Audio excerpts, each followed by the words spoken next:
All right, what's going on, everybody? We are live on the internets, and I'm the original gamer, Stevie Strode, joined by a bunch of handsome dudes above me here. We have the lovely and talented John Linville. We have the not so lovely and barely talented Drencor, aka David Ladd. We have all the way from Canada A, Curtis Boyle. And I don't even know where you're at, Mark, but we also have Mark Overholzer, and I said your name right on the first try. How you doing, Mark? Thanks for joining us. Excellent. I'm from Western Oregon. West Coast. Western Oregon? Yep. All right, cool. I couldn't find that on a map if my life depended on me, but I'm sure it's lovely there. That's awesome. So, we are doing a very impromptu discussion about CoCoFEST because it's something that's on everybody's minds right now. Probably the biggest champion for CoCoFEST, John Linville, primary host of the CoCo Crew podcast. Biggest champion for CoCoFEST. We've recently released the itinerary of what's going on. Hey, Jason just got here. What's going on, Jason Rothbergs? Welcome. We just recently released the itinerary for what's going to be happening at CoCoFEST. I'll go ahead and switch over to that real quick on the Glenside's website here. So I'm going to go over to CoCoFEST. I didn't remember what page I was on. And I'm going to go to events. And this is our potential schedule of events right now. Alan Huffman is here. Alan, are you ready to join the call, dude? Are you still on text only? So Friday night's the setup, right? I'm going to be getting there kind of late Friday. I think I'm going to be landing around 7 p.m. Chicago time. I don't have a lot to set up, so I'm not really worried about that. But I do hope to meet everybody in the lobby. 9 p.m. So basically, it looks like from about 6 p.m. to 9 p.m. you can set up your vendor table ahead of time, which we didn't have that luxury last year, did we, John? I wasn't there that early. Well, we weren't able to get into the show, into the venue on Friday night last year, and haven't been for several years. I think the first section is really just for the club volunteers to kind of get a hop ahead on things. That was sort of a complaint from the show organizers last year that there's kind of a flood on Saturday morning. Yeah. And so they wanted a little extra time just for themselves to get the tables organized and that sort of thing. So we've left some time there, and then a little later in the evening, then if you're a vendor or an exhibitor, I don't like the term vendor because I think we have more exhibitors than vendors per se. But excuse me, bless you. Pleasure. We'll have time for people to come in and start getting a little jump on getting their setups organized for people that don't want to get up too early the next morning, I guess. Right. You do want to get up a little bit early to make sure you can also grab that continental breakfast as well, because that's actually pretty good. I know Neil was always raving about the coffee, saying it's almost as good as Tim Hortons coffee. I found the coffee to be quite drinkable. I'm not a coffee snob. I'll drink frickin' Folgers, Maxwell House. I don't care. But yeah, it was good coffee. So Friday night we will be able to set up, and then this is the current itinerary for Saturday right now. So it looks like as early as 7 a.m. we can start to set up our little tables, be it an exhibitor or vendor, whatever you are. Is that Mike Rowan there with his smiling face? Yeah, this is a stock photo, but yes. we can no longer call him friend of the show. So what is his new title now? Is he member of the show or? Yeah, he definitely earned his place on the show. I'm fan of the show, so he's now a member of and he's a great addition, I have to say. So the show is going to open at 9 a.m. Brian Schubing, our music man, will present our national anthem and the Canadian national anthem, and we're going to start off our day. Are you going to do any type of quick introduction to the fest like you did last year as well? Just kind of letting us know what's going to happen, or is there just? I don't know. I might say a few words just at the beginning. Kind of left it open. We actually got a couple of complaints from the volunteers there that they kind of missed the beginning of the show. Things were still rolling. People were still rolling in and trying to take money and listen and whatever was difficult for them. So kind of giving a little extra time there for that opening session before we have Rick Adams talk. Right. And yeah, he seems excited about coming to the show. We kind of wooed him in, I think, with the attention. And of course, you gave him over the past year, and then we gave him some Sure. attention. And Yeah, yeah. he's Rick is a super nice guy. You just He can't definitely ask is. for a nicer fellow. And he has a lot of interesting stories from the past, and a lot of interesting insights or whatever. So it should be good to give him a chance to talk. And I think that'll be one of the highlights of the show. Definitely. He's been a keynote We're- speaker we're- at Rainbow Fest too, so we can kind of bridge that. We're only giving him 45 minutes, so he's going to have to pick just one story. He's got so many. It's true. Well, it was a kind of an imposition. Wow. We just sort of signed him up for it and then told him he was doing it, but he was kind enough to go with it. It was great to hear how that unfolded, because during the interview, he's like, well, I'm not sure if I can go, and I'd like to go, but he had other family commitments and the whole 9 yards. But when you managed to finagle him to come and say, yeah, this is a great catch. I've enjoyed, I've only met him through the internet, but yeah, I've enjoyed being able to speak with him. He's a charming man. I've developed a small friendship with his son Joel now too, doing the artwork for the CoCo T-shirt. Incredibly talented young man as well. The talent runs deep in that family. So yeah, definitely looking forward to that one.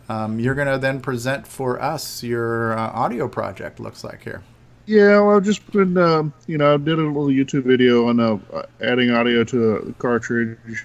So I wanted to do more, but, real life's kind of caught up this year. Sure. What I'm working on, what you're kind of teasing me about, what I was looking off to the side, actually, is working on PCB design that incorporates both the audio chip and it'll have the bank switching like is done for RoboCop and Predator. That was out in a Rainbow Magazine article from Greg Zumwalt back in June of '90, I think it was. Technologically, it's nothing super great, but it gives some enhanced capabilities, and we'll start with that and see if we can fill up a bigger ROM and with a cool game. And yeah, that'd be awesome. And we could redesign later if we need something bigger. But anyway, just thought I'd give a little project talk on there. But we have a lot of other speakers talking about some cool stuff, and I thought it'd be good to kind of kick things off there. Definitely. Text Adventure authoring tool by Evan Wright, tentatively around 11:30 a.m. Yeah. You can describe a game in XML and then run it through a program which writes it out to 6809 assembly files. That's pretty cool. Yeah. So Nice. That is very cool. Evan's a cool. We met him at VCF Midwest last fall. He was actually giving a presentation on how to get a CoCo game in a cartridge, which of course was near and dear to my heart. Had not met him up until that point. He actually was talking with John Strong, I think, on some of that stuff. But he actually has a game called Flood It that I've gotten him to agree to let us produce some copies of. Okay, perfect. We'll have those for sale at the fest. But then Evan, I guess, is a teacher at like a community college, and he teaches a game design course. And part of it, he pulls in some retro themes, and so I guess this kind of crosses over with his real life profession a bit. So he's working on this. He's going to talk about that. So I thought that sounded pretty cool. Definitely. This has turned out, not that last year sucked, or that's my only year, but this has turned out to be a great lineup too, because so a lot of game related stuff too, which is of interest to me. So then we have John Strong then at 1:00 after our lunch break, that's going to be talking about his development tools, and we did get a peek of those when I was on a call with him with Alan, and his tool setup. I don't know if you've seen it before, Mr. Linville, but it's quite impressive. His library and his tools alone are completely elaborate, and I'm sure that shortens the development cycle in many ways as far as getting the assets into the program and everything else. So that should be interesting to see that demonstration. So we've been talking about this, or I've been listening about you guys talk about this for a while. So is this now the Trash Talk crossover here, where we're going to get some of the TRS-80 stuff in here? Well, that's we haven't had a lot of we haven't had as much of that as I think we were hoping to get. We do have one exhibitor, Peter Satinsky. He's one of the hosts of Trash Talk. He's coming. Okay. I haven't heard of a lot of other Z80 folks there, but the next talk there with the right Bald. Oh, I can't remember the name. um, Vintage is the new world.com and the TRS-80 by Kirkwood, Kirkwood, right Bald. Rietveld. Yeah. Rietveld. Okay. So they're supposed to, it's sort of a talk about the website there. I'm sure a lot of people are familiar with that. They run a lot of vintage content, and so he's trying to pull it back in for some TRS-80 interest. Okay. Well, I don't really know anything about the talk, but other than just the description there. Yeah, yeah. Mining the Rainbow by Boise Pete, a discussion of using modern learning techniques to discover information about our favorite magazine from the past. That sounds interesting. Has somebody come up with like a query now where we can search for a topic and have it scan all the metadata from these things? Or well, so Boise is Boise's going back to school. He's working on his PhD. And when you do your PhD, you have a certain number of classes you have to take, and then you go off and do your dissertation or whatever. He's taking his last class now, and it's on machine learning, and so he's kind of taking that as a project. A lot of times when he's done these projects, he's found a way to bring the color computer or some retro theme into it. And so he's taking the index of the rainbow and over the course of the entire magazine's life and looking at the articles and collecting statistics, things like authors and locations of authors and links of articles and other kind of points like that. And he's feeding it through some machine learning algorithms and trying to get interesting facts about the statistics. I haven't really seen what he's got. Okay.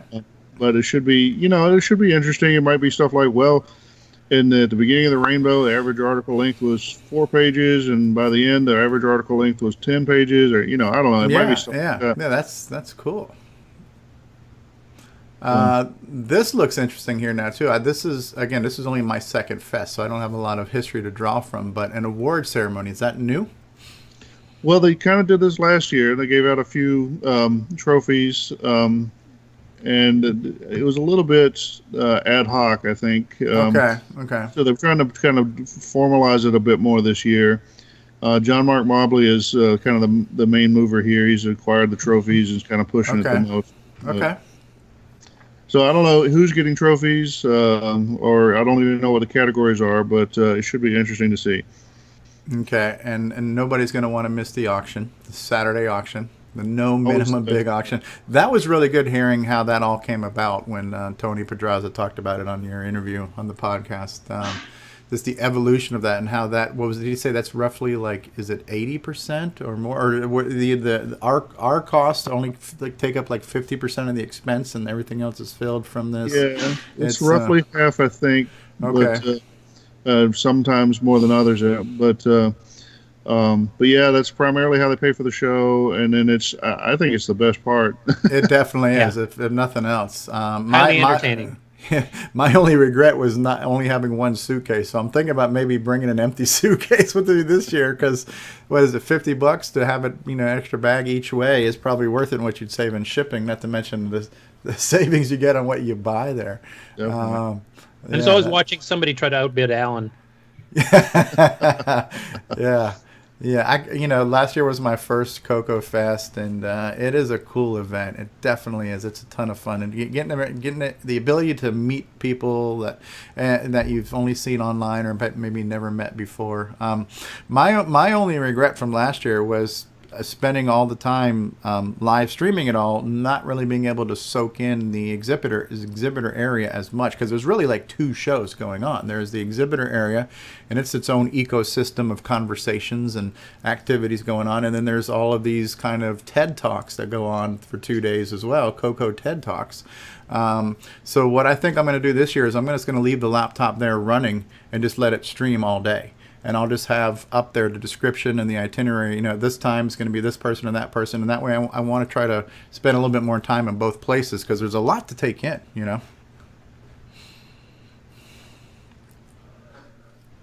that brings us to the dinner. The dinner was great. Yeah, so the dinner was new last year, and we thought it was well received and wanted to have it again. So I think that the price maybe a little bit more than last year, but I think it's going to be well worth it. Yeah. It's nice to keep everyone together. The food I thought was really good, Yeah. It was. and I just hope it's going to be as good this year as it was last year. Yeah. Yeah. If it's the same place, I can't see why Yeah. it wouldn't be. The Sure. trivia contest was great too. That was a lot of fun. That was basically like Jeopardy. You had 3 people up there competing for cash and prizes, competing for who's the nerdiest Coco know-it-all. Gee, thanks. That was definitely fun. And then we have the lovely and talented Alan Huffman's going to give us more of his examples on how to optimize BASIC. I've been loosely following those, but I have them all bookmarked, so when I have the time to absorb them better. The evening stuff was fun too. So there's the hangout and there's the jam, the quote unquote jam. I had heard, just from before it was a bigger sing along, but I think just the attendance always changes and everything else. So it wasn't as much of a sing along, but it was fun. It was cool. But there's a lot usually to Brother do. Jeremy kind of heads that up, and then Alan would play. I would play and stuff. Yeah, and yeah. I know the So- two of them weren't quite up to it. Jeremy had some jet lag, and Alan wasn't feeling too well, or had something else to do. I can't remember the exact circumstance, but it didn't work out. Yeah. So we just kind of sat in the corner and made Yeah, noise. it was fun. It was definitely fun. I mean, it's just something to do. It was nice to get Tony Pedraza in there singing. He's got a nice set of pipes on him. Yeah, I hope So- James Jones brings his flute and stuff again this time too, because we Yeah. used to play Stairway to Heaven with that. And sounded pretty good. Yeah. So that's fun. So that's and so is it? So Saturday we have the room until midnight. Is it? That's right. So we have the room until midnight. Till midnight. So Saturday's going to be a fun-filled day. There's just a ton of stuff going on Saturday. Sunday we kick it off with the Music Man and our national anthems. Is there going to be a church service as well in the morning? No, so as far as I know, there's not going to be. Brother Jeremy is not going to be able to join us this year. Okay. Traditionally, he would run the service, and we don't have anybody else that's an heir apparent there. So I don't believe there'll be any church service this year. Okay. Okay.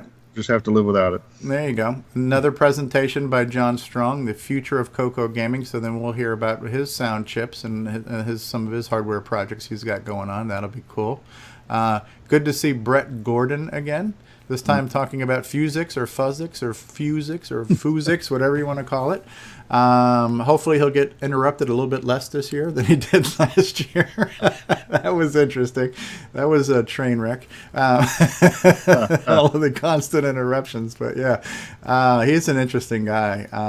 It's really cool to see what everybody's doing with the Coco. I'm looking forward to that. I guess he'll talk is he going to talk about global again too, or is it just going to be the Fusix?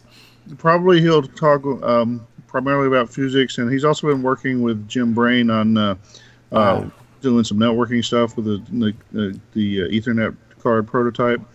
So he'll probably talk a bit about that. And this project's coming along here very well too. The Coco VGA by Brendan Donahue. I saw his latest YouTube video, all the different color modes and different artifact modes he can get in here, and even the hybrid colors, the kind of dithering where you kind of like took orange and white and made it look like yellow and stuff. That's really neat what they're doing, and how it's now looks like it's software switchable now instead of toggle switches, which is pretty cool. So that's cool. I'd love to see how that's coming along. I'm sure he'll have it demoed at his exhibitor table as well. Lunch and Glenside meeting at noon. Then another on the Sunday auction. So that's going to go. So the Sunday auction will kind of be the last thing, kind of the grand finale. And that's always good because at that point it's like you got to get everything off the table, and so a lot of interesting things happen.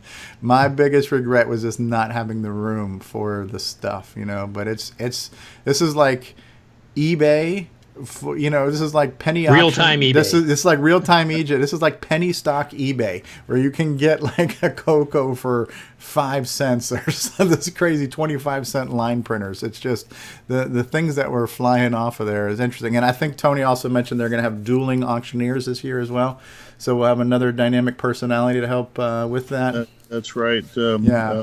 We'll have a second auctioneer. Drawing a blank on his name. It's Jason Timmons, Okay. who's the organizers from VCF Midwest.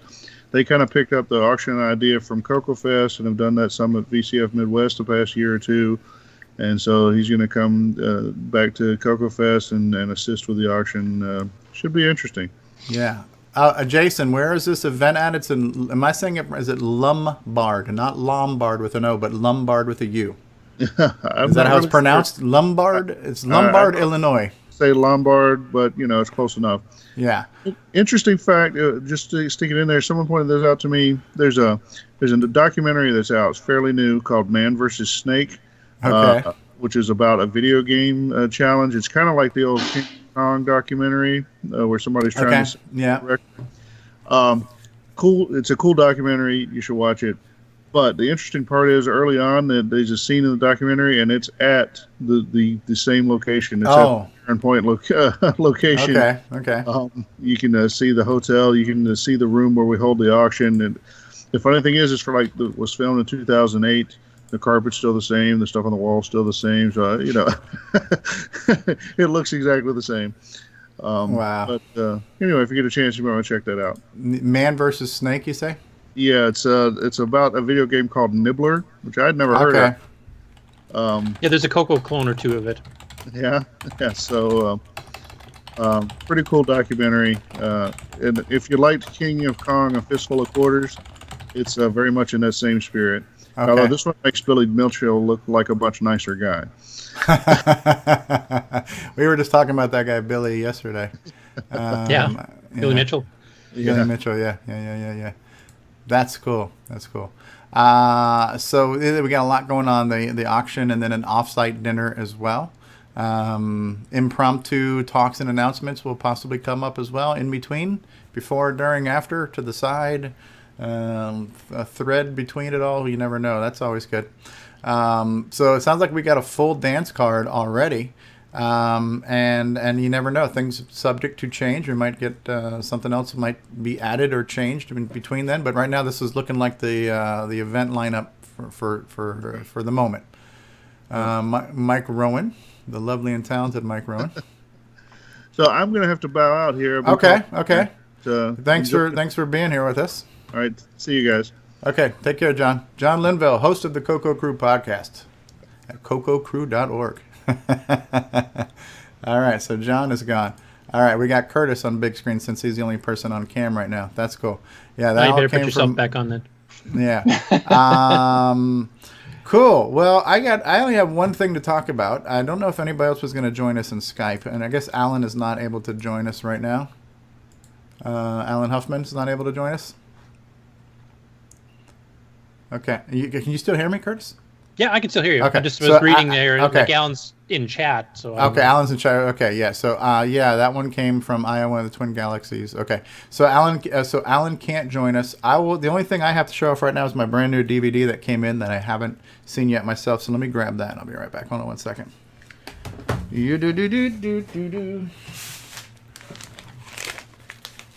All right, so I'm going to switch to a full screen camera here for just a second. I do also want to say I've seen a sneak peek of it because he texted me an image, but we're going to have a brand new CoCo image as well for a T-shirt. So right now, what's coming up? And by the way, I'm opening up my DVD. This is the world premiere unboxing of my new DVD, which I haven't seen yet. But here we go. Drum roll, please. Okay, so this is the front of it right here. It says CoCoFEST 26 official gameplay DVD by original gamer Stevie featuring 13 exclusive CoCo gaming videos.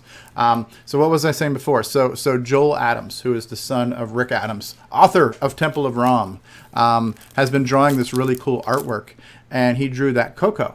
And so right now we've got a CoCo T-shirt. Alan Huffman has it and has worn it, and there's a picture of him wearing that in here. So it's like a CoCo 3 with a multi-pack and some cartridges and a dual floppy. So it's a cool T-shirt. And there's a picture of it right there. I'm a CoCoNet. But I sent Joel a picture of the Getting Started with Color Basic, the front of that book, and you know how the CoCo is drawn kind of like a cartoon character. It's like the CoCo, he's got arms and legs, and he's got a monitor for a head and a little smiley face and stuff. Very cool looking. Here, I'll grab the book so if anybody doesn't know what I'm talking about.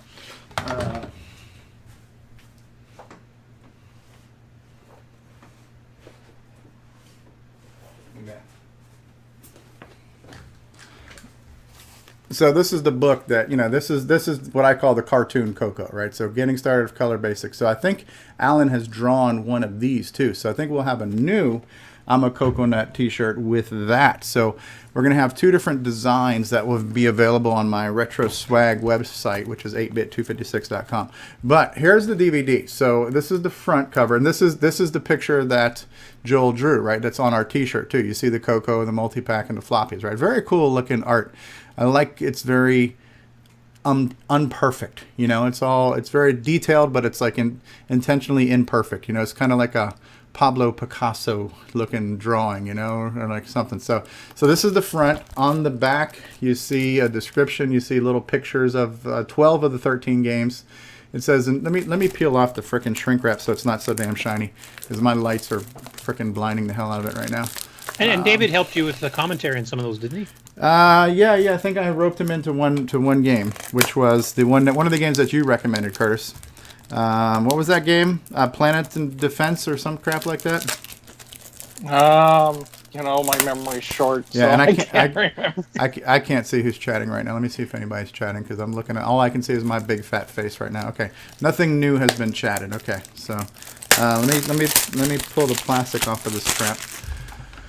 All right, let me move this. I'll just move this one. Shoot, dude, I am not good with technology. I swear to God, just keep me away from computers. I'm a menace. Okay, so here we go. I'm watching the chat. Okay, so this is a little bit less glossy, right? So rainbow colors, right? 13 games, exclusive. Here it says, enjoy 13 exclusive videos not available elsewhere. Personally requested by members of the CoCo Facebook group. This DVD is the official product of the 26th annual last Chicago CoCoFest. So this is another piece. So what I thought about doing this time around was making something truly exclusive, because last year I basically took videos that were already on YouTube and put them on a DVD, and for the life of me I'm like, well, why would anybody want to buy that? And nobody did. So just about. So but this one is exclusive, right? So this is the outside of the package. I think it looks pretty good, right? And then we'll open it up. And here it is. And so I made the DVD itself look like a floppy drive. I think that looks kind of cool, right? You see the little thing there? Looks like a floppy, Okay, yeah. This is the insert here. This is the famous I'm a CoCoNut. So this is the lineup. So I have RoboCop for the Coco 3 in my introduction to the DVD. Kingpede that Curtis requested. Sinistar, Ninja Warrior, Rad Warrior, Devious with the double speed poke, Glove, Pit Stop 2. Rommel's Revenge with the double speed poke, right? That's the Battlezone clone. Russian Assault. I couldn't get that one to work double speed because when you loaded it, it automatically executed. Space Race, which is an Omega Race clone that was requested off of Facebook. Liberty Ship with the double speed poke we did. And then Mark McDougall said, hey, why not do Knight's Lore? And Mark McDougall's the guy who is working on porting Knight's Lore, right? So I got a recent build of that, and so I played a little bit on Knight's Lore as well. So this is it. And so what this translates to is 13 video games in about 2 hours of quote-unquote entertainment that you won't find anywhere else. So if you want to see some new Coco videos and be kind of on a short list of people to see them, this is a cool way to get it. So this is now already available. You can get this on my website, ogsteviestro.com. I'll probably bring about 10 of them to the fest, and so if anybody wants to buy them, they're $10 for 2 hours of custom Coco videos that were all requested. So I think that's kind of cool. That was my project. I had to kind of rush to get it done, but I didn't rush on hopefully what I think is the artwork and things like that. I think the package looks pretty good. I like the package. I like the fact that I did this little preview windows of all the games and stuff. I put a little bit of time and energy into the packaging and stuff like that. So I like it. That's what I'm going to bring. I'm going to bring that. I'm going to bring some of these, maybe a couple of t-shirts that say I'm a CoCoNut, probably a couple of the coffee mugs with I'm a CoCoNut, hopefully some of the new designs. That's what I'll have at my table. And that's all I have to say about that. What do you guys want to say about CoCoFEST or CoCoSTUFF in general? Oh, looking forward to the fest, obviously. I'm pretty sure I'll be going this year. It was touch and go for a bit, but pretty sure I'll be going. So I'll only be bringing one guitar this time, though, not both, an acoustic and an electric. I'll probably just bring the electric. Okay. Which means that we have no choice but to rock out. Well, I'm bringing the effects pedal, so I can go chorusy if you need to. But Were you, David, did you hang out around the jam on Friday and Saturday night, or were you hanging out somewhere else? I missed the jam, but I don't know if I was in the other room or if I had left to go eat. I'm not quite sure last year. So you probably just wanted peace and quiet. Yeah, but when I re-edited those jams and just edited them down to just the song, so I trimmed all the dead space between songs. You can hear so many conversations going on. I can hear William Assel in the background talking about all kinds of stuff about Linux and protocols and ports and all kinds of stuff. There's a myriad of conversations on a variety of topics going on, and I could just hear all that in the background.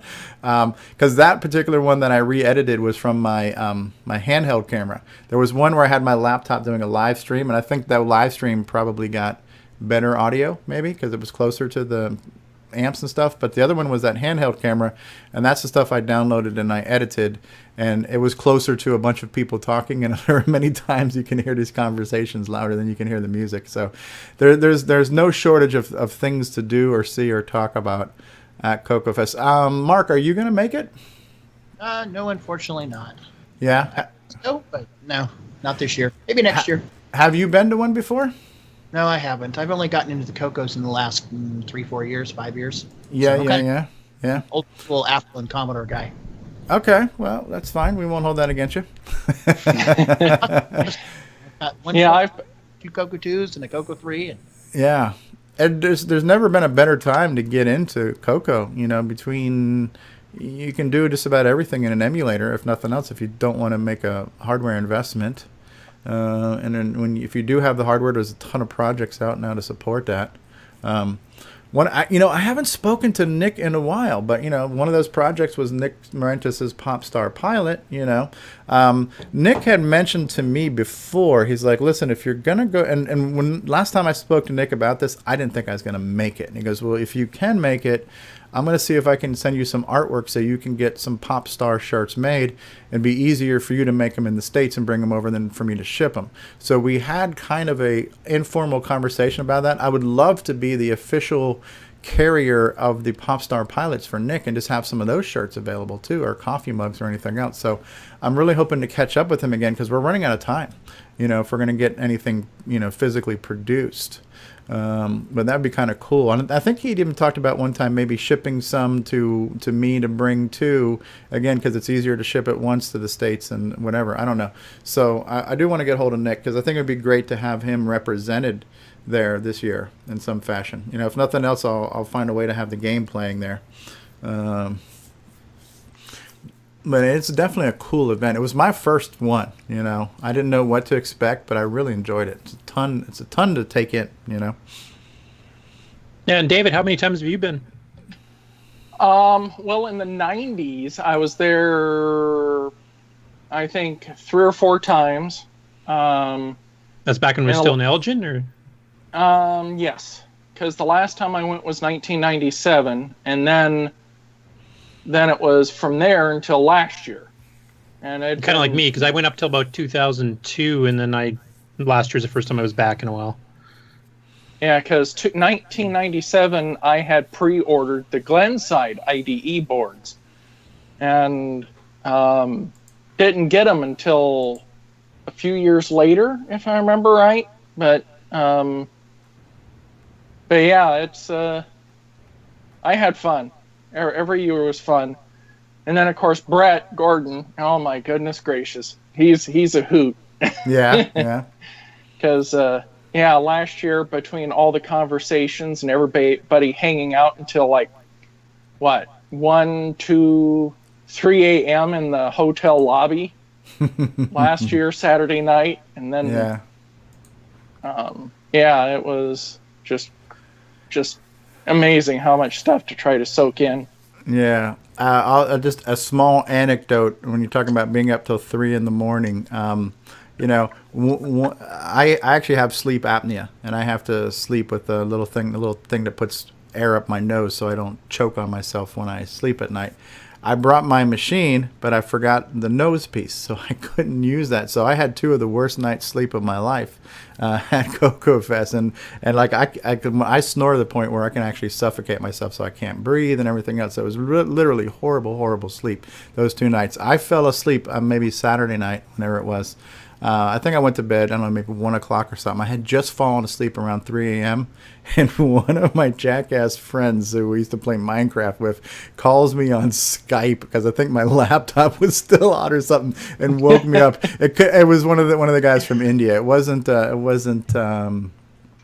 I can't even think of his name right now. I'm having a brain freeze. But anyways, it was Anmol was the guy who called me. It wasn't Sadab, the guy who's in our group right now. So he calls me at 3 a.m. And I know there's a time difference and there's a different country, but I got so pissed off at this guy. I'm like, dude, you woke me up at 3 in the morning. I just fell asleep. I hate you. I'm unfriending you for life. You're blocked. Burn in hell. The whole thing, And it took a while, but I eventually cooled down and refriended him. But you talk about being up to 3 in the morning. That first night for me was freaking rough, man.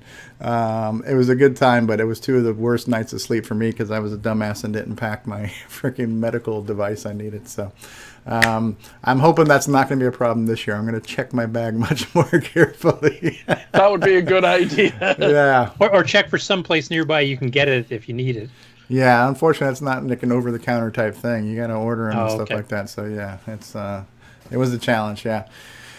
But yeah, I had a hell of a time. I came in Friday, and when I came in, it was just a lobby full of people hanging out, which was really cool. And for me, it was overwhelming. So many faces. There's only a few faces I recognize from Facebook to begin with. So there's more people who are not on Facebook that come to CoCoFest, I think, than actually go there, because it's more. I would say that probably 80% of the people are from the CoCo list, and these people are off the Facebook radar to me.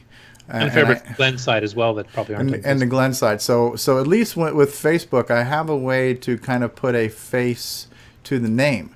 But when it comes to people on the mailing list, they're just names, and I don't read that list very often, anyways. But it's not that it's bad; it's just I don't get a chance to. So it was nice to meet a lot of people, and again, I didn't know what to expect or how to work it. Now I think I have a better idea, so I do definitely want to focus more on the exhibitor area because I think there's a lot to hang out. I think if I can keep my live stream running, just kind of have the laptop sitting there, just streaming most of the TED Talks during the day, I can then use my handheld camera and maybe do little mini interviews at all the exhibitor areas too, so we can get twice the content, and maybe later on I can then upload those and make more videos from the exhibit room. I really feel like I missed a big chunk of the fest by not being able to hang out in that exhibit room as much, So I'm gonna try. Yeah, it is. I mean, they had the same problem at Rainbow Fest because Rainbow Fest used to book several seminars at the same time, depending what your interests were. Well, sometimes you were interested in all of them, and you couldn't possibly make them all. Yeah, and it was the same issue where you had to pick and choose, and you'd miss really good stuff. You hear about it afterwards, so. Yeah, you got to pick your poisons. This is definitely, I think, a little bit easier to manage. But yeah, there's a lot going on. Just going back to that itinerary again. I'm just going to pull up that itinerary. It's huge. And here's a picture of Ben Anding. Now, what did we miss? Because this has changed. There were more people on here before. William Astle was on here, I thought. He was listed as somebody. Oh, maybe no. What was not on us? This is just the speaking one. It's under vendors. Let's look at the vendor list, right? So let's look at who's going to have exhibits at the table. Okay, so we have Carl. I met Carl last year. He's an interesting guy, right? So he's going to have a table, right? So he's a charter member and exhibitor of CoCoFEST, and he exhibits something new and something unusual. That's a great way to explain that, right? So Boise is going to be co-hosting the trivia contests. Here's Brendan Donahue. Okay, my project is called CoCo VGA, and we've seen some of those YouTube videos, so that's going to be great. He's going to be an exhibitor. Bruce Moore, handsome fellow, not sure what he's going to do, but he's going to have a table. Good for you, Bruce. Mark Marlette. I can't remember his wife's name, but a lovely woman too, but it was great to meet them both last year. Just great people. Mark had probably 3 or 4 tables wide and just had so much stuff. Not only all the new Cloud9 products like the CoCo Flash cartridge, and he had that VGA board that he had and a few other things, but then he had tons of cartridges. I bought I bought a mouse. I bought a 1-button CoCo mouse. I bought a Orchestra 90. I think I bought an extra speech sound card. I got some cartridges. I got 2 copies of Dungeons of Dagworth still shrink wrapped in the plastic that I thought was pretty freaking awesome. So he just had bins and bins and bins of the original silver box ROM packs and the plastic blister packs. So just so much stuff that Cloud9 had. It was like that was a candy store right there. I think he also does upgrades and stuff there too, doesn't he? In the after hours, like if you wanted to get an upgrade that requires some soldering and stuff, I think he actually does that. He's had done it in the past anyway. That's just definitely distinctly possible. Okay, so what's Alan saying here now? They will start with a list from a past year. I am on there, but I've never said I was doing anything. Oh, the survey asked what you would speak on if you did, so I put that in. Now I have a time slot. Okay, so Frank Patel will demo his CoCo FPGA. Now, is this a new CoCo FPGA? I don't recognize the name Frank Patel. I recognize the name. Okay. How many of these projects do we have? I know. How many Roger FPGA Taylor's, CoCos? Okay. There's Jim Brains. There's Glenside Mark II IDE interface is going to be an exhibit. Gordon. Okay, this is Gordon. Who's Gordon? Is that Brett Gordon or is that... No, that's, yeah, Brett Gordon. So Phusix. He's going to have Phusix and possibly some global thermal nuclear war running as well. Linda Pedraza, Tony's wife. Tony's the president of Glenside. Lovely woman as well. I'm glad I got to meet her last year. So she's going to have custom jewelry and bracelets that she made. Hawksoft, CoCo software and hardware. That's Chris Hawks. Chris Hawks, okay. X10 emulation hardware and software, MM1 software, and more. Is also a partner in development with the Logical 7.0 for the CoCo. Is Logical, is that the one that Bob Swoger demoed last year where you can launch programs from this and everything else? Okay. Okay, this is cool. So I remember talking about this last year. So this is Ben Anding, the young fellow with the afro who we saw rubbing the heron a few minutes ago, right? So he was talking about doing a text adventure that was going to be, let's say, a more adult-themed text adventure, like a text version of a Leisure Suit Larry. So I forgot what I was going to call it, some types of Madame something Bordellos. I forgot the exact name. Is it a clone of the Madame Rose's massage parlor? Which it was going to be something text like adventure that. From back in the 80s? He was going to do something like a Bordello-type text adventure he was wanting to do. So Ben Anding is going to be there as an exhibitor. It's gonna be good to see. He works for the same company Boise does, doesn't he? He does. He works with Boise. Yeah. And he talking about being new to the CoCo. Mark says, how long you been at the CoCo, Mark? A couple of years, you say, or? 4 to 5. Yeah, well, Ben was even less than that. Ben's like 21 years old. He wasn't even born when the CoCo was out, So he's probably definitely our CoCo baby. Didn't he get a Tano last year? He might have. I know he was hanging. Yeah, I think he did. That was kind of cool, right? So they had the dragon. And the dragon was playing Flagenbird, which is Steve Bamford's game from the UK. So it was kind of cool to see a UK-based game played on the UK CoCo, or at least the US version of the UK CoCo. So that was kind of cool. John Mark Mobley, he's been put on the last 14 newsletters. Please drop by his booth and let him know you like what you saw on the newsletters. He's going to also have Sockmaster's Donkey Kong remix playing on a CoCo. That should be fun. I just saw on YouTube now Sockmaster's got a Donkey Kong Junior remix. Oh my God, that's got to be awesome. That's the actual arcade board, though. That's not a CoCo board. Oh, it's okay. I want to see that, though. Yeah. Okay. So you missed Jim O'Keefe above, too, I think. Oh, did I miss Jim O'Keefe? Okay, Jim O'Keefe, yes, who is the guy who made Plateau of the Past, which was kind of cool. I got a copy of that last year. He's an avid floppy collector. I remember him arm wrestling a few people at the auction for some items. So, yeah, I got my Plateau of the Past I bought last year, too. So he also had produced these T-shirts of the 25th anniversary CoCoFEST from last year, so I guess I'll have some more of those. And all floppy stuff and all kinds of stuff. John Mark Mobley. John Linville is going to be having games for sale and probably demoing his soundboard. Here we go. Here's William Astle. Is it called? Do I pronounce the T? I can't even read here. Is it Astle or Astle? I don't know. Sorry about that, William. I met him last year. Interesting guy. Is he the guy who made LW tools, or is he just showing off LW tools? No, he made it. Yeah. Okay. He also lives in Canada. He lives in Alberta, one province over from me. Yeah. He's an interesting guy too. We were chatting last time too because he was. What did he do to Dungeons of Dagworth? I know he has some involvement in that. Did he port it to the floppy and do some stuff? Yeah, he manually disassembled it and then he did the modifications to, I guess it was decompress the graphic routines, because in order to fit everything, I guess the manufacturers had to compress the entire thing to fit in an 8K ROM. Right. Yeah. So he had to completely decompress everything and figure out how some of the compression routines were working.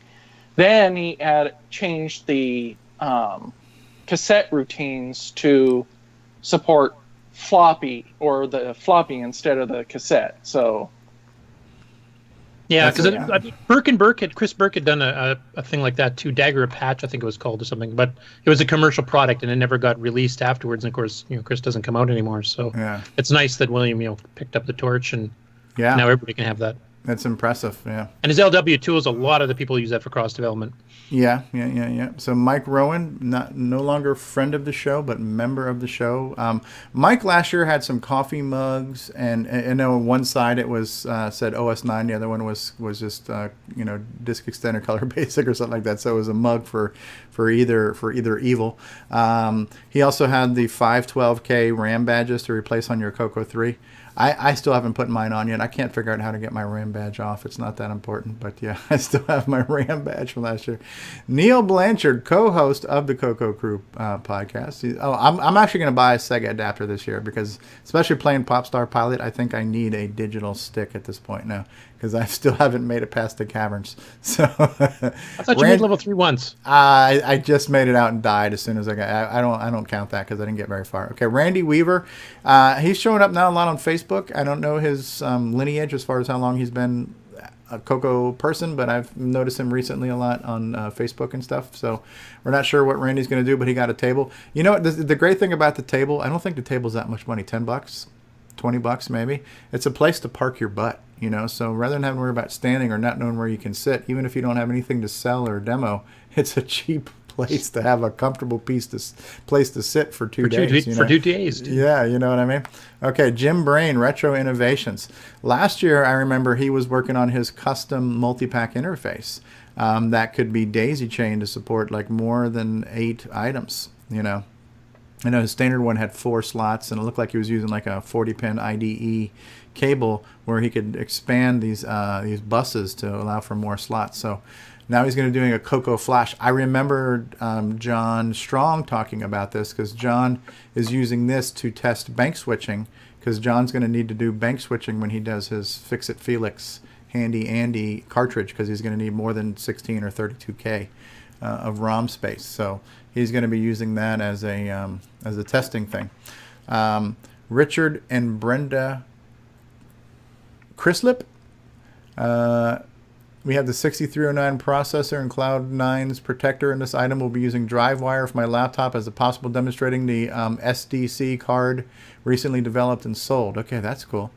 I've got Color Baseball and Downland available if anybody wants to try them out. That's cool. So yeah, I remember him from last year. Yeah. So yeah, that was kind of cool to see Color Baseball playing there. Okay, so there's me. I'm gonna have my DVD and who knows what else. John Strong from Strongware. I'm gonna probably buy one of his 3D printed cases, because even though I don't have most of these items, I know I'm gonna have them eventually. So like last year, I bought one for the MCX 128 memory expansion. And I still haven't even taken it out of the shrink wrap yet. It's still sitting on my shelf. But I bought one. But the way I look at it is this. It's better to get it and not have to pay the shipping. So yeah. Just get them all. Here we go. Here's Alan Huffman. Sub-Etha Software. Is it Etha or Etha? How do we pronounce Alan's company? I believe it's Etha. It's from Hitchhiker's Guide to the Galaxy. Okay, Sub-Etha Software. So Alan will be here. Very, very cool. The Music Man's always had a great setup, or at least the one time I saw him. And then Wally. How old is Wally? Wally's got to be in his 80s? I'm not even sure, to be honest. He's been there since way back. I've met him every year. So. Last year at the auction, he's bidding against himself. He's like outbidding himself on stuff. And John's like, Wally, you don't have to do that. But Wally bought a ton of stuff last year at the auction as well. So, yeah, there's a lot going on at CoCoFEST this year, and I think we probably talked about. Will Jim be there? Which Jim? Alan? Jim Brain? Which Jim is Alan asking about in the chat here? Etha. I haven't listened to Hitchhikers in a while, but I was pretty sure that's how they pronounced it. Etha. Very cool. Alan, are you bringing your towel? I don't know. I wish Alan was in the chat right now. I don't know what his deal is with not being able to chat. But, all right, guys. Anything else we want to talk about before we wrap this up? I think I've kind of beat the website to death, the Glenside website. I think I've covered everything there. Yeah, and you've covered your DVD. And let's get everybody in frame here. So we've got David Ladd, we've got Curtis, we've got Mark. Yeah, I'm looking forward to it. I'm definitely looking forward to it. It's a fun 2 days. It's a great way to geek out for sure. Great way to get your CoCo out. You know, I'm looking forward to it. And I know, you know, when I met you briefly last year, David, and I know we didn't spend a lot of time talking then, but we've definitely become very good friends this past year because, you know, David and I are playing games quite frequently and are on Skype chat or Discord chat or something. So come to know you quite well over the past year. So it'd be nice to hang out with you now as a like a year-long friend, you know. Indeed. You know, it was great. Like Curtis and I had done a ton of stuff together on Skype, you know, but we never met before. So to hang out with Curtis for 2 days was awesome too, you know. So it's like all the people you meet on these online communities, it's nice to meet in person sometimes too, you know. Yeah, it's like for me, a lot of the people, you know, the email list, I've emailed, you know, some there, but most of the people that I was hoping to meet were the ones that were in the IRC channel, you know, so like, you know, Curtis and Brett and William and, you know, pretty much everybody that was there. I was like, ooh, I'm going to actually get to meet everybody that's been in here. So yeah. Did Alan just join us? Looks like he's trying. Okay, there we go. Yeah, I think he did. He has gone portrait and not landscape. I guess we have to talk nice about him now. It's got to be different. Yeah. I mean, I've been listening to all of this. I've been having dinner and working on stuff. Okay, you're excused. You're excused. Okay. So it's nice of you to finally join us. By the way, Alan, we didn't get to ask the question. The time with Jerry Bruckner flew by so quickly, and I can't believe how nervous I was. I don't know if I came across that way, but I was really nervous. I only screwed up his name one time, but I was on pins and needles the whole time. How did you get to know Jerry Bruckner, and how, you know, what was your relationship that allowed us to get this interview going? It's really funny. I don't remember what my first contact with him was, but it might have been a long time ago for the Waffle House music. Okay. But I'm pretty sure even if that wasn't it, it might have been after Wreck-It Ralph, and I saw their names in the credits. I probably just looked up and dropped him a note somewhere and, you know, said, hey, how'd this happen? This was really cool. And we would just start talking about stuff. Wow. And it just started as a conversation, just tracking him down through his website and wrote him a letter. And one thing that I was disappointed in is he's got that new song, Old School Games, which would be a perfect 30-second or 20-second music bed intros for the retro videos. I had it queued up, but when he gave us the 5-minute sign saying he had to go, I just like, you know, but he's already written me back saying, let's do it again. So hopefully we can have a part 2. That would be great. And I'm listening to those interviews from the special edition Pac-Man album now and hearing Aren't they great? That is awesome. I'd only heard a few of those stories before, and I don't know why I didn't buy that album when it came out. I don't think I was really aware of it, or was just too broke. So I'm all caught up. Yeah. But yeah, I can't thank you enough for putting that together, because you know, the irony was you probably emailed me about this a year ago saying, would you like to talk to Jerry Bruckner of Bruckner and Garcia? And I'm like, of course I would. I'd love to.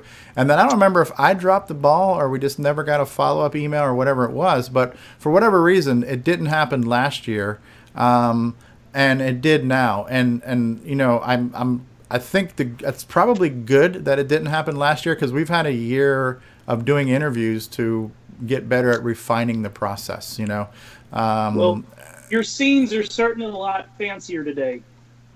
Yeah, I put a lot of thought into that and spent literally almost 2 straight weeks working on editing videos and doing things and coming up with ideas and transitions and stuff. So I definitely put a lot of thought and time and energy into it because I wanted this to be, I wanted what I could do to be as close to the scale of my world of what the scale of what he did is for the real world, you know. So tried to make it as good as I can make it, and hopefully I succeeded at least halfway at doing that. But it was really cool. It was really, really cool.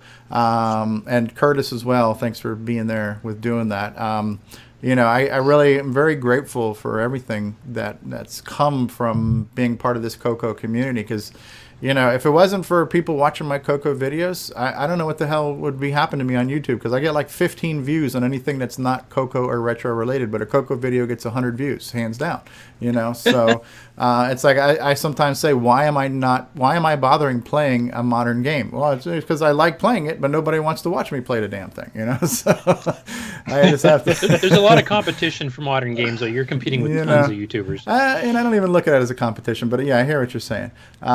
But yeah, so I kind of met Alan and Curtis and all you guys before we even started talking. You guys were like commenting on my videos before I kind of met you, and it was between like you and Alan and Ed Snyder and John Linville, all these people that I met either through my YouTube videos or through the Google Plus page, and then which got me to the Facebook page, and just starting to meet all these people. It's just been a great experience, and it's been an experience I never would imagine being able to talk to Nick Marentes or talk to John Strong or talk to Rick Adams and Dale Lear and the image and producers and all these people.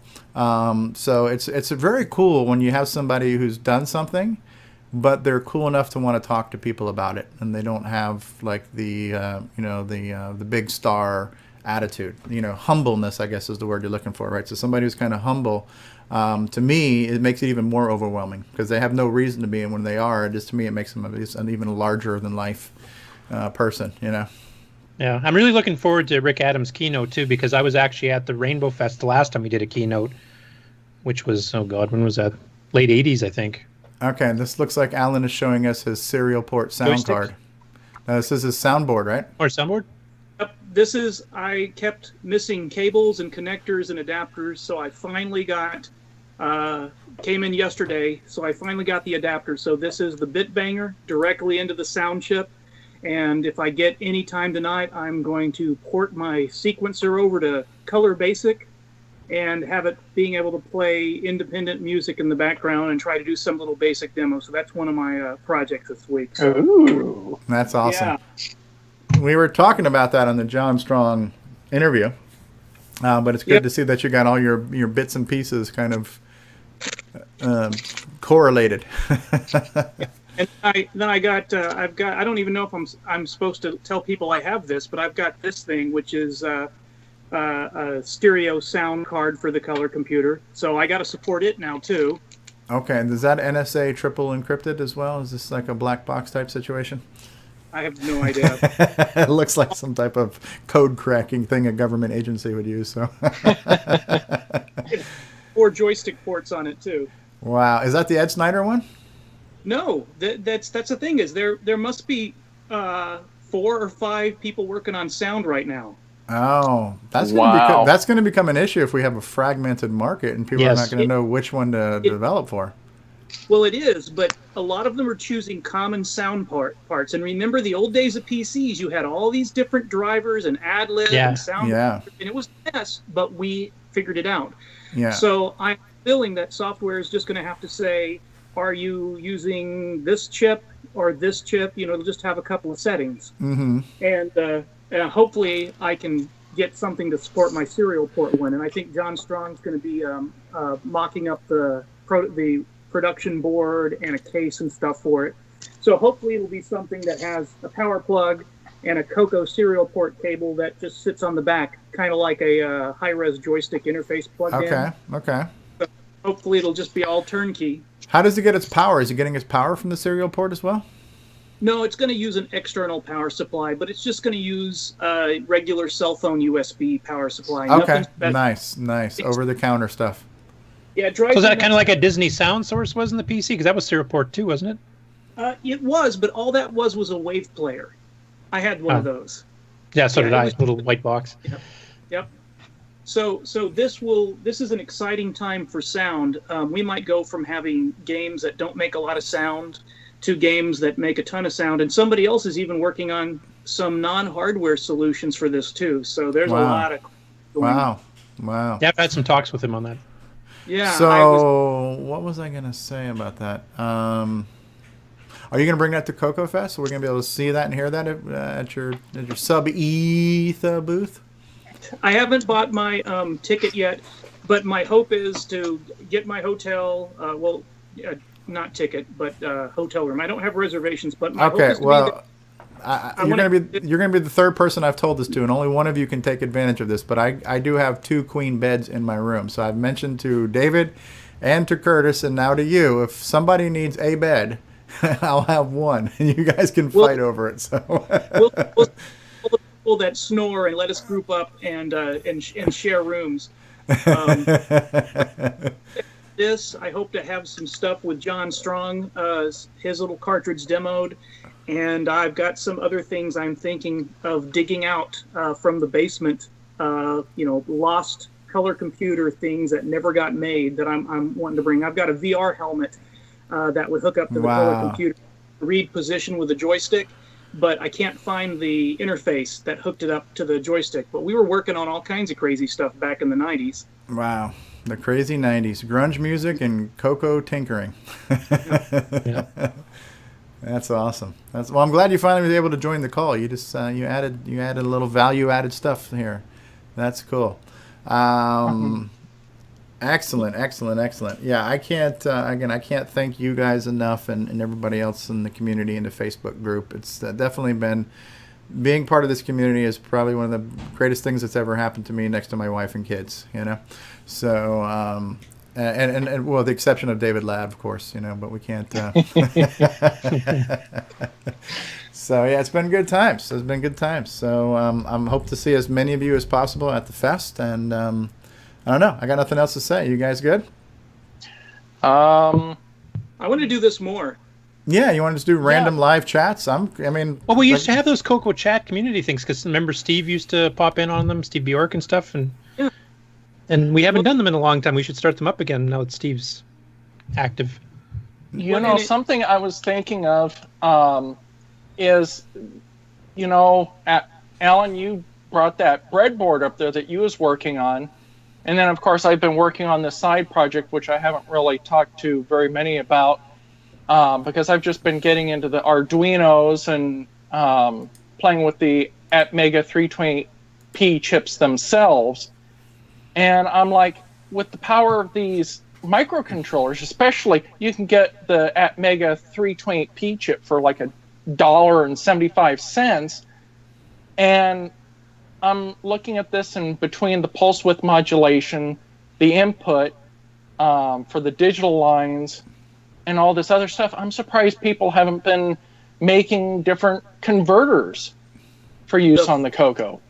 The first person who hooks up an Arduino type chip with those I/O pins to the memory map wins, because once that happens, anything we want is doable. It is so amazing how much cheap off-the-shelf plug-in stuff is made for Arduinos. Wow. So that's you then, right? Hey, right now I'm just no pressure with a joystick interface. I'm not messing with anything else that's with the CoCo bus yet. Yeah, my joystick interface got disassembled because I needed the breadboard for the sound thing. So very cool. Yeah. One small step for mankind, one giant leap for David Ladd once he gets the Arduino thing. and I've got so many shipments. I've got 4 or 5 priority mail boxes around me. All this stuff that I've been sent. Thank you, Jason. So there'll be a lot to talk about. So hopefully we can do some more chats. It'd be nice to have the IRC chat going on, and then have those that want to jump in video and just kind of tie them all together. Because we have a big break between the mailing list and Facebook. Right now I'm only doing Facebook, even though I don't use my personal account. But the list still has hundreds of active people on it. Mm-hmm. Yeah, as soon as you guys start talking about IRC, I mean, I will admittedly say I'm a pretty big geek, but I'm not sure I can geek out all the way to an IRC client. I'm just not quite sure I can go there. It was just a web page you went to, and it was just a chat in a web page, and that's how we did it. I mean, I remember doing IRC chats back when that was the thing. But the old CoCo and OS9 Echoes on FidoNet. You know, it's just like I use a 35-year-old computer, but I also use the things like Facebook. So it's just like, hey, but IRC is a good way for people to chat because it's like I'll sit there and have conversations with William, and Curtis pops in once in a while, at least when I'm around, and it's nice, especially when you're trying to figure something out and someone pops in that might have an idea of how to get around it.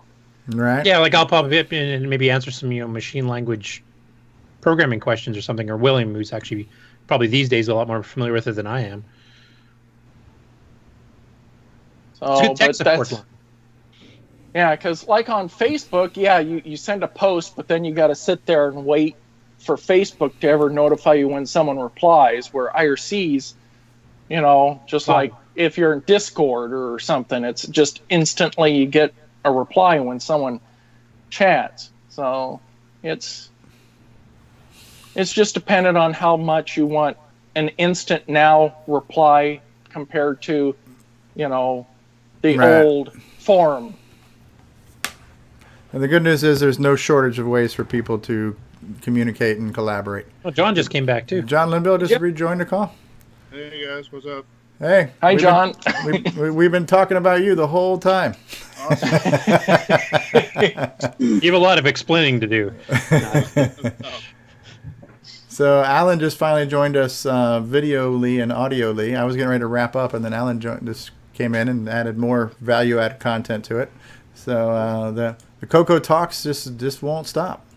You got Curtis back there scratching his head, so that's a good thing. I'm always confused, so that makes sense. And of course, John with all of his nice little hardware projects in the background. Yeah.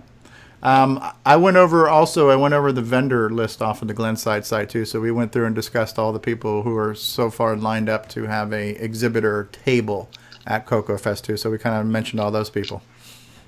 So I don't know if you covered this, but there's been a little thing related to Bob Swogger's health where kind of had a sort of a mix-up on the vendor applications, and so especially if you've sent in a vendor application but you send it to Bob, then you need to resend it to Tony and or John Mark. Okay. So that we can get that straightened back out, so that Tony will have the information early enough to be able to work on the table setup and that sort of thing. Was that put out on the mailing list as well? I did see you put that on Facebook. Yeah, Mike Rowan put it out on the mailing list on Facebook. Okay. We included an announcement in the podcast we recorded last night. Okay, perfect. So yeah, I mean, it's very unfortunate. Do we have any news? Is he doing better yet? I have not heard much. My impression is that he's survived the pnumonia or whatever, but he's going to be in some sort of like physical therapy, possibly in a nursing home or something for some time. Okay. Hopefully getting him back on his feet and everything. Yeah. So if you know Bob, of course he's a giant of a man, and apparently his wife is not so similarly proportioned, and so she can't really help him move around very well. So. I'm sorry, Mark. Were you saying something? No. Okay. I saw a little box around your face there. I thought maybe some audio was coming from you.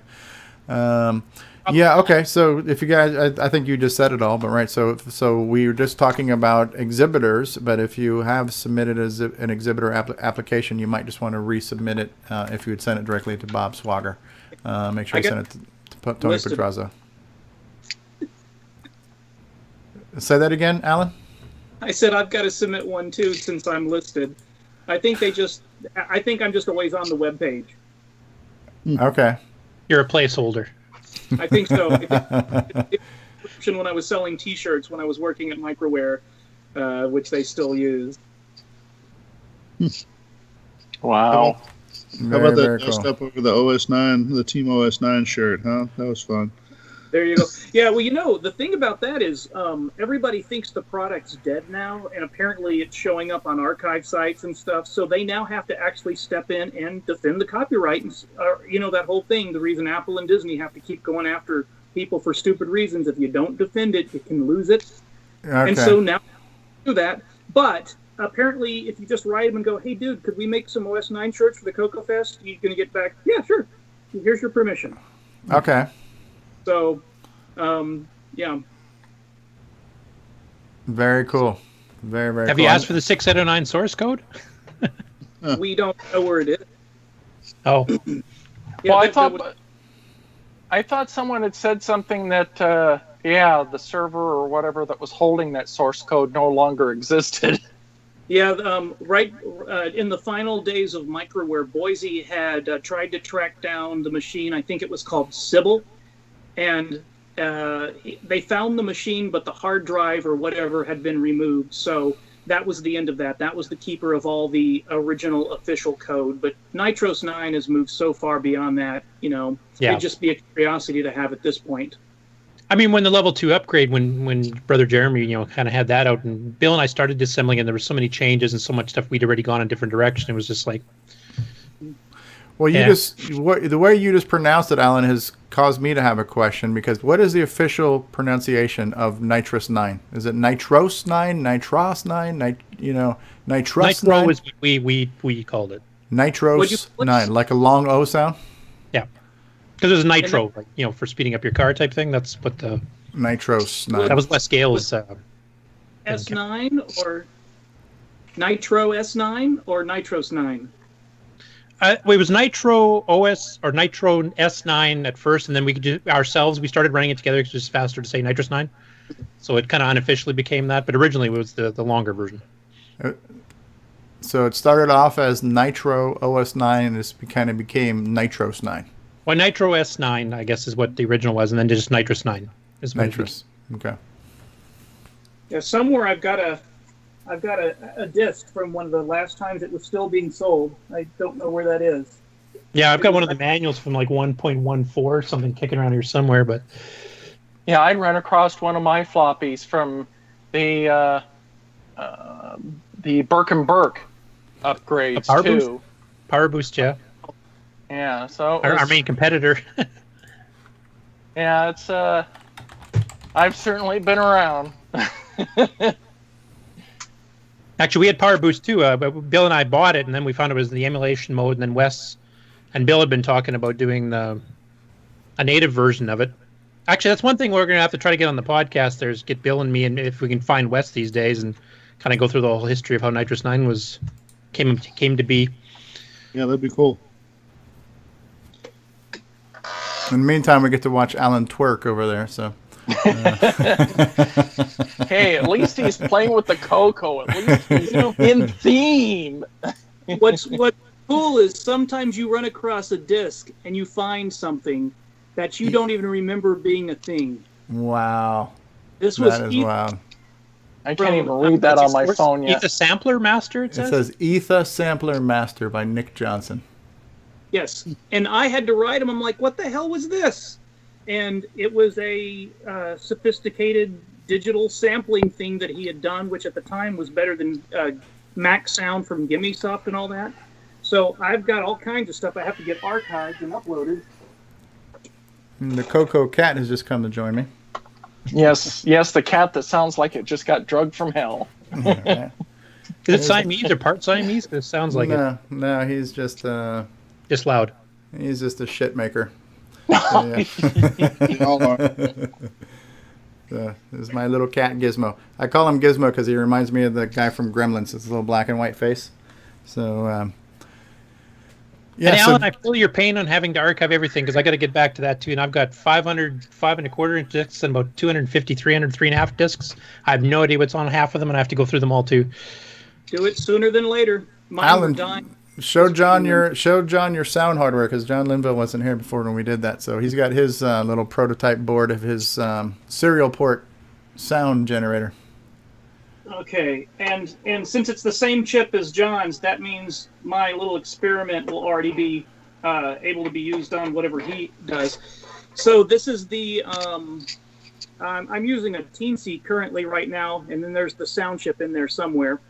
And then I go out. I had to get an adapter to go using my FireWire cable, and then powering it by USB. So with the software on here, I can print bytes to the printer port, and it pokes into the sound chip, which sucks. And then I'm going to add all these extra modes so I can send it more intelligent stuff. But the first thing I'm doing is porting the sound player that I've got on here on Arduino code, which John Strong is turning into 6809 assembly for his game. So it's been very fun playing with this thing. Cool. Very cool. So have you? I've got mine. I have a player for VGM files. Are you familiar with those? I've heard of them. I see a lot of references about them, but as a musician, I don't know how to make anything like that. So I'm dealing with musical notation and MIDI files. Sure. Yeah. So it's just kind of cool that, it's just registered dumps, timed registered dumps. So cool. So you can just dump out music from video games, or people do, kind of demo style compilations or whatever. So that's kind of cool. It's sort of to prove that the hardware's working or whatever. And can you find a dump from the arcade game Congo Bongo? Because I went and listened to it. A friend of mine's got a 60-in-1 arcade machine, and it's doing things that I don't know how this chip could do. So if it's just using this chip, I'd love to see what they're doing to make those bongo sounds. Yeah, well, I can look for it. There are some places that have dumps for specific arcade games, and they break them down by chips or whatever. I don't know about Congo Bongo in particular. Some machine more than one.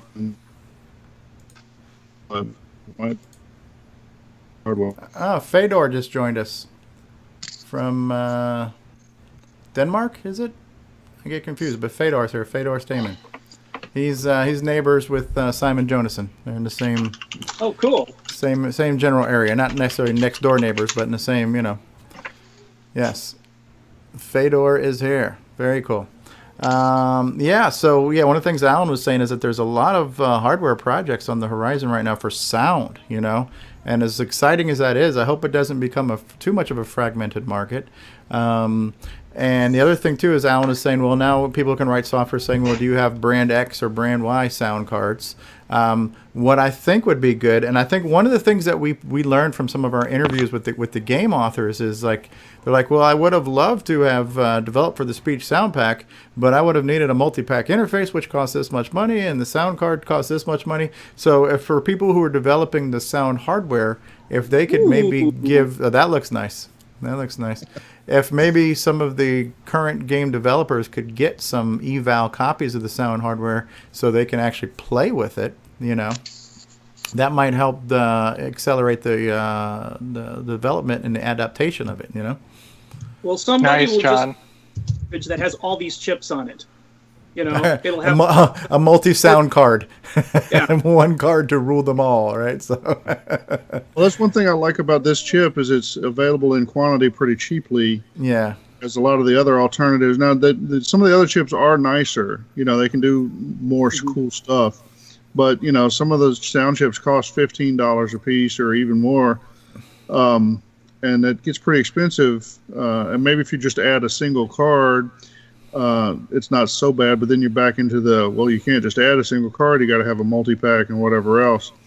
So that was my idea of putting it on the ROM card. Is then you put it on there with your code. Your code knows where it lives, and so it's you don't have to probe for it. It's there. Now there's other limitations. I mean, if you have 5 games that do that, then you've paid for 5 copies of the hardware. Right. But it needs put on one of those reprogrammable ROM packs. You could do that too. My thing is, if the hardware costs $5, it costs $1, and you buy 5 copies of it, well, you spent $5. So yeah. So it becomes a no-brainer at the end of the day. Has there been any thought of putting it as a pass-through card where you can plug, say, a disc controller or something else behind it? Yeah, I asked about that. Not a bad idea. I haven't really thought of doing that. Maybe that's something I could look at in the future. We need to build a lot of possibilities. I asked John Strong the same question. He says the cost to produce like that mother-daughter card would be more than just adding the chip to the game. But I also think something like maybe Ed Snyder's mini pack solves some of that problems. If we could, I was just trying to think of an economy of scale where, like you say, not having to pay for it 5 times, but if it's only $1, it's not a big thing. But if we had like one sound card that was just in, and then you can have a variety of other cartridges or disc-based games that could use it. Technically, if you have a multi-pack, and you've documented how to interface with this hardware, somebody could make a disk image of a game that could still write to that hardware if it's in a multi-pack slot. Was that theoretically true? Oh, yeah. So that might solve the problem, too. You can just buy one game with sound, and other people could maybe make disk images of games that could use the sound hardware as well. Yeah, that seems like that'd be reasonable. I mean, it's not. It's at the end of the day, it's not a ton of money. I don't think it's not sounding like, you know. Well, so I mean, if you look at I recently put 2 different Farfall cartridges on eBay. Right now, I've been selling Farfall cartridges for $40 to anybody who wants them. Nobody wanted one for the longest time. Right. So I was kind of testing the price to put it on eBay, and the first one sold for $70, and the second one sold for $100. Wow. So price sensitivity doesn't seem to be a big deal. Yeah. I wonder what my autograph copy's worth. I had it set. I just wish they wouldn't shrink wrap these things, because I buy stuff and then I don't want to open it. I've got this collector's mentality. Yeah, that's why I had to buy 2. I've kind of thought about not shrink wrapping them, because so many people have bought them and then aren't using them, and it's like, well, that was sort of the point, is for people to play with them. Yeah. I want the Bloodfill game that you demonstrated. I want a copy of that guy wrote. Yeah, we're gonna have that for sale at the CoCoFEST. Probably in the $20 or $25 range, I think. That's reasonable. We'll have about 10 copies, I think. Okay. First come, first serve. Neil's going to have more of the Sega adapters. I think I'm going to grab one this year, because playing Popstar Pilot on my Tandy Deluxe joystick has its limitations. So. I think it's more the person playing it myself. Screw you, Canadian. Yeah, so that's one of my failures this year. Is I really wanted to produce a game that took advantage of the extra buttons on the Sega Genesis pad that you can use with those adapters. But I just haven't got there yet. So maybe next year, or maybe for Tandy Assembly coming up in October. I'm ready for that one. I'll be in line for that. John, then I'll actually find my own Sega. Did you get a chance to see the actual DVD package, John? I think you had jumped off before I showed that. You want to get a quick look at it? Yeah, sure. The new one? Okay. I got running down, and I got to jump off, so it's good. We'll do this again. Okay, thanks for being here, Alan. See you, Alan. Thanks. Yeah. Okay. Take it easy, Alan. So this is the front of it here. I like it. And this has got Joel Adams' CoCo drawing, which is very nice. Yeah, that's nice. And then this is the back, when it's showing like little thumbnails of all the games. There's 13 games on here. 12 of them have never even been on YouTube before. The only one that was on YouTube was Devious. But this time I'm playing it with a double speed poke, as Curtis suggested. On the inside, the disc itself looks like a floppy. So, that's cool. So, and then I've got my little insert saying what the 13 games are.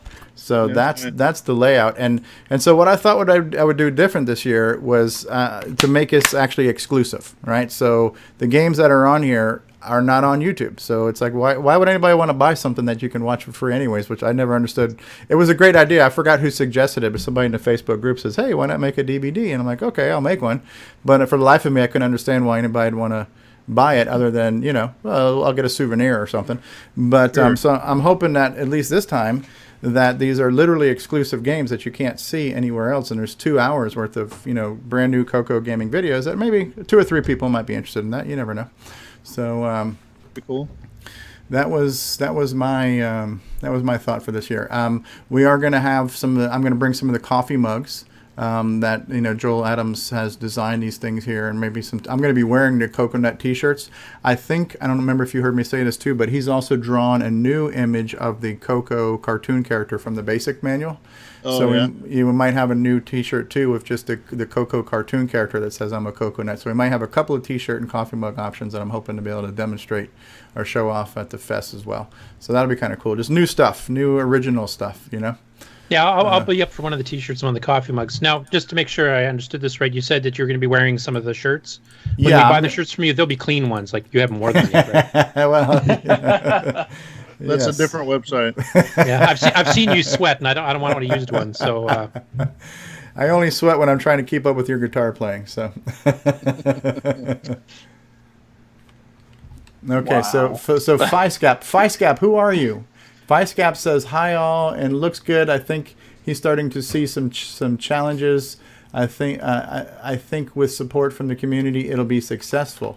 Thanks, but I'm not sure who you are by your YouTube handle there, Fiscap. So, but yeah, okay, good. And Fedor is here, so we got 6 people watching this live right now. We've held on to about 4 or 5 people the whole time, and probably 4 of them were all of us that were actually the members as well. Okay, Paul Fiscarelli. Hey, thanks for being here, Paul. Paul Fiscarelli is here. Cool. All right. Again, I think I've beat everything to death, but anybody else got anything they want to say, or we want to wrap this up? Are we good? I think we've covered a lot. I do like Alan's idea of having the Coco community chat type thing like this, and just invite whoever wants to come, like we used to try to do with audio.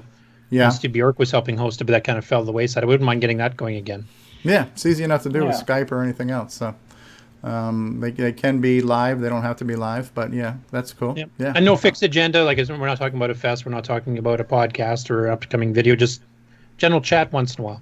Yeah. Maybe scheduled.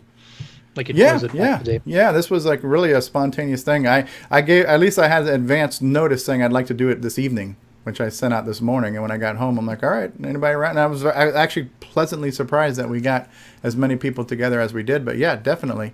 Okay, so Fisop, who is Paul Fiscarelli, says, I'm a longtime Coco user from 81, and I'm a bit of a lurker in Facebook. That's quite all right. There's plenty to lurk there in Facebook, yeah. It's like if I step away for 2 days and I come back, it's like I feel like I've missed a ton of stuff. There's so much stuff going on in that Facebook group. It's impressive.